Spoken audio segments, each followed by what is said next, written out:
venues because realistically he was making more money doing it himself. So I want to play because I feel like those two, that conversation kind of go hand in hand. They go right with each other. So I do kind of want to play that, and that kind of go even just into, again, when we talk about streaming service or just wanting stuff free. And I talk about this all the time when me and Top be having these conversations.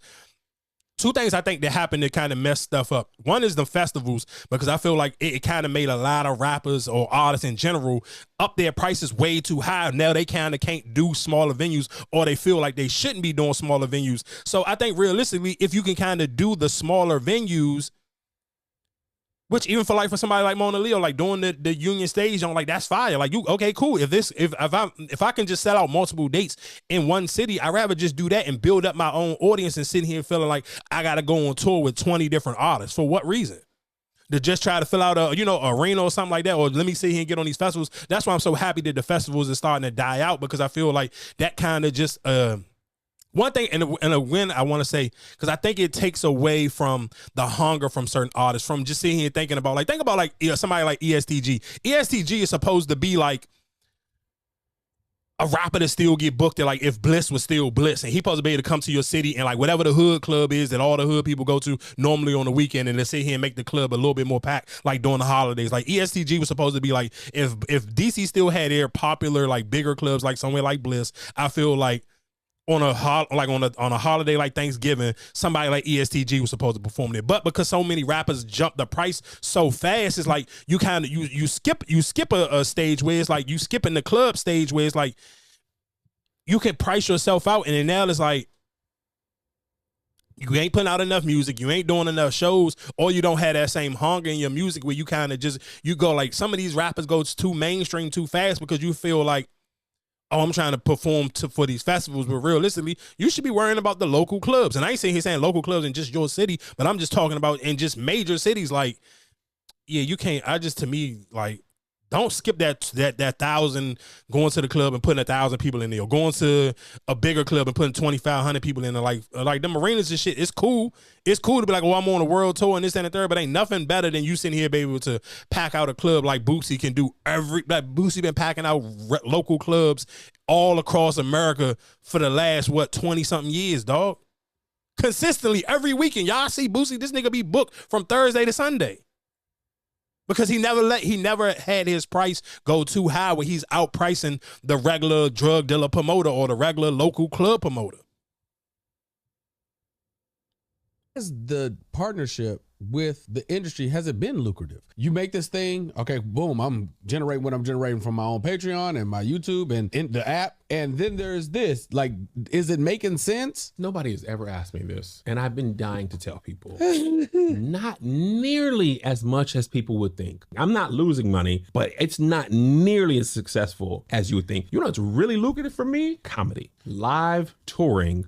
Owning that tour, no Live Nation for the Backbeat tour, infinitely more lucrative than television. That's a great pivot. I remember you was going to Sacramento and you showed up to this venue, the venue where it's at. Nobody knows about the spot. And I know it's $70.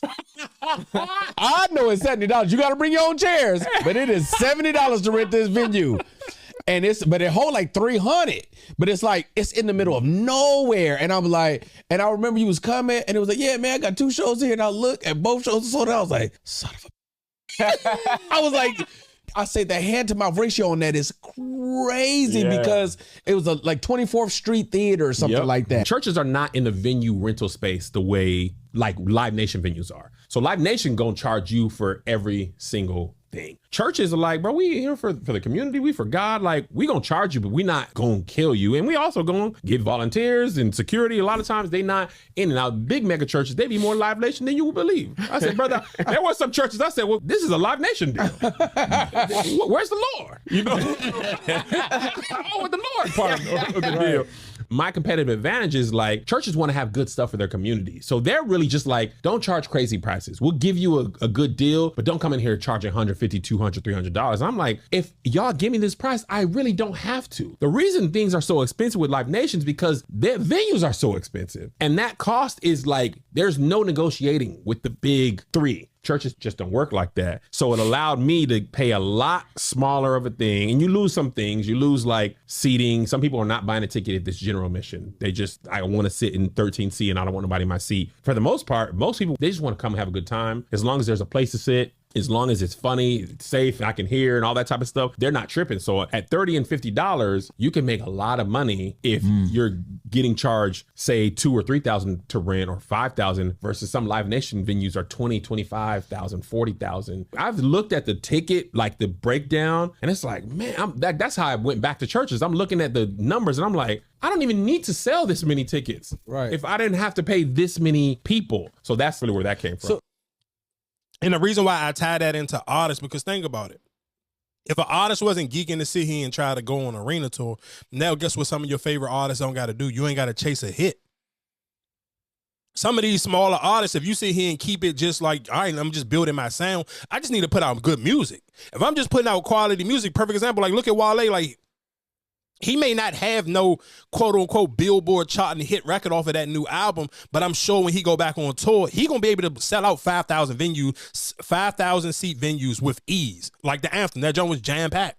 It was just Wale, fucking T.O.B. and Jeremiah or somebody or whoever Jeremiah. So again, like I said, but that to me makes sense where it's like, okay, cool. I don't have to sit here and chase a crazy hit. I don't have to sit here and try to be some super, I ain't got to try to stream like Drake or I don't got to try to make corny songs where I can make music that my fans going to enjoy. And I can put out music more on a consistent basis because I don't have to have a big crazy budget for these albums. So that's why I'm sitting here saying where I think this is what he's saying, and then when I get ready to play this, the clip of the Olivia young lady, because I'm about to say her beef was the price is going up. Yeah, the price is going up, but that's my point. But if the venues is smaller, no, but it was, I don't know what size venue she was in, but no, it was Live Nation venues. It's people reselling it. Yeah, and that shit is that's the fucked up shit. Like I said, for you to be a small artist, and then you talking about people selling your ticket for $500 because that's a and like how he just said in a venue that's probably like $70. You know what I'm saying? Mm-hmm. And somebody charging $500.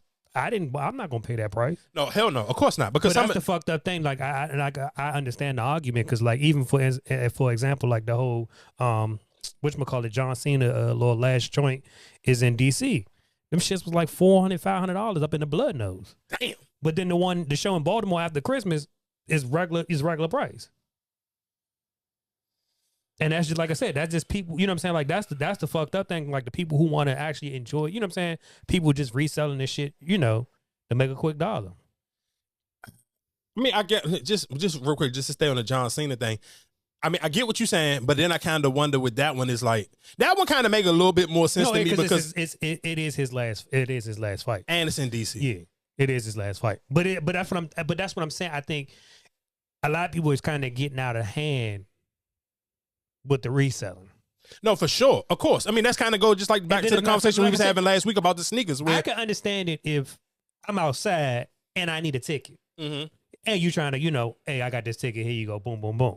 But if you sitting there, you heard you know what I'm saying? You just buying tickets and then just like that. Yeah, and you know what's so crazy? Even about the Olivia tickets going up. It's like somebody I mean, of course, I agree with what you're saying. Is I don't like that they do it, but then it kind of it's like it's respect that people know how hot she's getting. So people kind of like whoever's doing the resale tickets, they jumping on it fast because they kind of see like maybe she don't see it for herself, and which she probably do see it, but she just don't care because she want her fans to actually be there. She don't want it to be where it's like again when we kind of even talk about it with sports. No, I'm with you. It's messed up because even with sports, like you can outprice the real fans, and in some arenas, unless nobody's there. Unless again, if it's not a major city where you got rich people who are born and raised there, like New York with the Knicks, like it's different. Like the Knicks is still gonna feel like Madison Square Garden because there are a lot of successful people that are from New York and they grew up Knicks fans. So when they got money, they always gonna be there, and that's why you see here and see like niggas even like look at somebody like Fat Joe. He still be in his New York Knicks shit from head to toe. Like he rich, same way with Spike Lee. Right? We know Spike Lee super rich, and he be blue and orange down to the socks.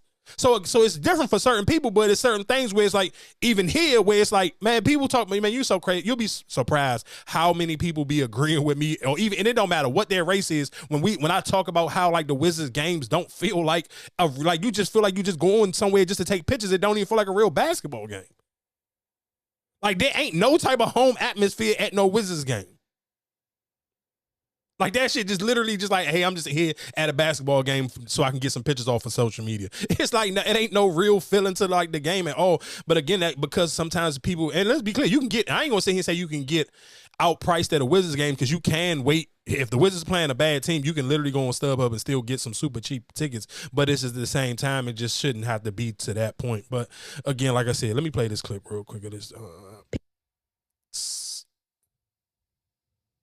Fans are now calling out artists like Taylor Swift and Beyonce after what Olivia Dean did. Olivia is going on tour, and obviously she is just booming. These were the ticket prices for Olivia Dean's tour. She said, oh no, those are... Bro, them Jones was 500 was the lowest. That shit was $800, $500. That's ridiculous. Like, and you think about it, for most people probably don't even, unless you really an R&B head, you don't even know who this girl is. Way above the normal price range of what she is selling. So not only did she go to her Instagram story to apologize to her fans for the ticket prices and said that she would issue partial refunds, she also called out Ticketmaster for inflating ticket prices. She says, Ticketmaster, Live Nation, you are providing a disgusting service. The prices at which you're allowing tickets to be resold is vile and completely against our wishes. Live music should be affordable and accessible, and we need to find a better way of making that possible. Be better. Now, if you went to the Eras Tour, I'm sure you knew how expensive it is. Tons of people flew outside of the US because it was cheaper to see Taylor Swift in concert overseas. And this woman says she spent $5,000 to see Taylor Swift in Europe with her kids because her floor tickets, hotel, and flights were cheaper than the nosebleed seats in the US. I remember Taylor's tickets for nosebleeds being upwards to like $1,000 to $3,000. But I 100% agree with Olivia saying that live music should be accessible to everyone. Hey, my name is Nikki. If you like this video, give us a like and a follow. Fans are now... Bro, that is ridiculous. I ain't gonna hold you like... And the fucked up thing about it is, and that's why I say I fault Ticketmaster a lot, because they still get a cut out of it. Oh yeah, the resale. I heard somebody talking about they that. still get a cut because I'm selling it. I mean, because people reselling it on Ticketmaster now, right? Yeah. So I get a cut of you still got to pay whatever your fee or whatever. Yeah, that's crazy. Because at the same time, like we sitting here saying some miscellaneous person we don't know who that is. It could be realistically we keep it in the bay. It could just be Ticketmaster finessing. No, I mean I think it's the person too. Because I mean you set the price. So if Ticketmaster taking 30%, you gonna try to get. Damn. You know what I'm saying? Yeah, if they setting it like, hey, all right, to resell it, I might be charging you, let's say $80.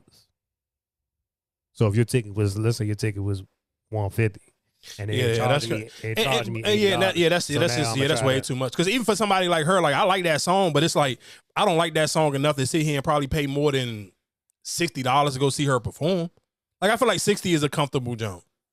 Because you can make that a nice little date night. You talking about 60, a little 120. That's not a bad. That wouldn't be bad. Like I wouldn't mind going seeing her. Like you sitting here saying to go see her for a date night, and now you spent $120 for you and somebody else to go on a date. Like that sounds cool. But you saying $800 for one ticket. Like bro, nobody. Come on, dog. I'm not gonna pay that to go see nobody. But let alone I'm damn sure not gonna pay to see somebody. Yeah, not to see somebody who just really kind of getting their bag off. Real quick, because I do want to sit here and keep it